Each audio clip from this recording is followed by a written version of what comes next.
C'est tout le début de l'histoire. En fait, je voulais jamais écrire un livre. J'avais plus de repères, j'étais détruit. J'ai eu le tort de me renfermer, mais totalement. Au point que, quand j'étais chez moi, je disais à ma femme, tu peux me parler de ton boulot, moi je te dirai rien. Là, je suis dans l'univers du trop vite, complet, l'alcoolisme, tout, les horaires qui vont bien. Et mes enfants qui avaient 7-8 ans, ils savaient que leur papa, il partait en 3-8 chez Michelin et point barre. Mais j'ai culpabilisé toute ma vie. Et puis au moment de la retraite, c'est l'époque du Covid, mais Covid ou pas Covid, ça n'aurait absolument rien changé. J'éprouve ce sentiment de le réécrire. Mais surtout, c'est que ça avait un vrai mot, pour moi, un vrai sens. C'est le mot transmission. Et c'est vraiment ça. Et je me suis mis à écrire.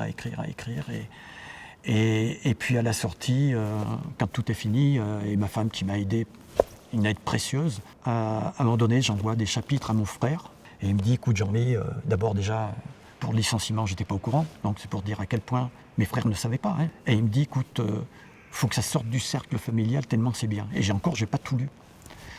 Et là, moi, je lui dis du tac au tac, écoute Bernard, si c'est une plaisanterie, ça ne me fait pas rire du tout. Et il me dit, si, je t'assure, ça vaut le coup. Je croyais tellement peu en moi que quand il y a 6 maisons d'édition qui veulent le manuscrit, je dis, mais ils prennent n'importe qui, quoi. N'importe qui peut être écrivain, je t'assure que je suis dans cet état-là.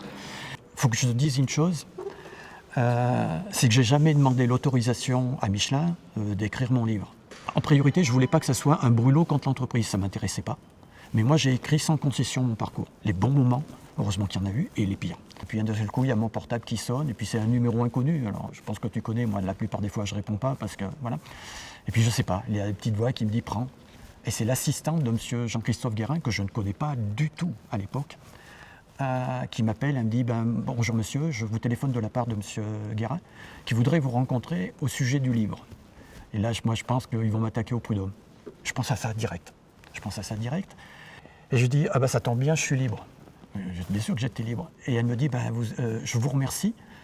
Et il avait une réputation, alors je dis bien une réputation. Moi, de quelqu'un de très sévère. Et quand il se présente, je fais dans ma tête, et vrai, hein. Et il m'encense au début.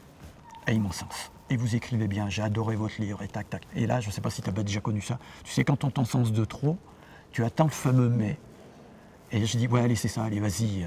Moi, je ne l'écoute plus. Hein. Je l'écoute par correction. Et je dis, ouais, vas-y, allez, viens au fameux mais on va au prud'homme, soit, on va au prud'homme. Et ce fameux mais, il n'est jamais arrivé, c'est un virage à 360 degrés. L'entretien dure 1h30. Et c'est là qu'il me propose, monsieur Frixon, j'ai un projet pour vous. Et là, je le regarde, je dis, ah bon?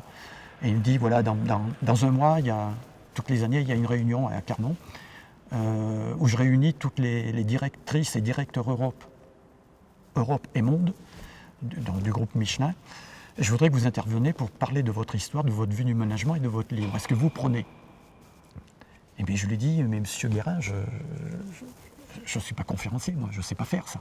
Et puis là, il ne se démonte pas, vrai, hein, il regarde sa montre, il dit, vous savez, monsieur Frixon, ça fait 1h30 qu'on parle ensemble et vous en sortez très bien, est-ce que vous prenez ou pas? Et là, tu vois, tout me rattrape. Dans ces moments-là,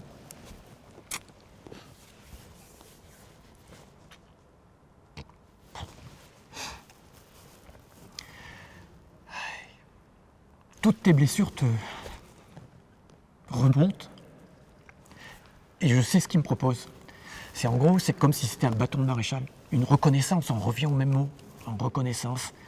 Et là, je me dis, Jean-Mi, il faut y aller, refuse pas ça, c'est unique dans ta vie. Tous ceux qui t'ont dénigré, ils ne vivront jamais ça. Et il me dit, voilà, j'ai attendu que de vous voir, comment vous étiez, mais le projet, c'est que je vous invite à faire le tour de France des usines Michelin. Et je me souviens de ce mot, vous aurez carte blanche. Vous visiterez les ateliers, vous parlez à qui vous voudrez. Mais surtout, ce qui m'intéresse derrière, c'est qu'on va réunir tous les managers de chaque usine dans laquelle vous serez. Il y aura le directeur ou la directrice, selon qui c'est. Il y aura tout le monde et vous allez parler de votre livre, ça dans un premier temps, mais surtout de votre vision de management, donc de votre histoire. Est-ce que vous prenez ou pas? Et là, je suis assis, à nouveau, et les bras m'en tombent. Et là, je leur dis, mais monsieur Guérin, non, mais moi, je ne sais pas faire. Et il me dit, et après, il le faisait avec jeu. Et il me dit, est-ce que vous prenez ou pas? Et là, deuxième vague, deuxième tsunami d'émotions. Je me dis, Jean-Mi, C'est unique ce qu'on te propose, c'est le début d'un conte de fées.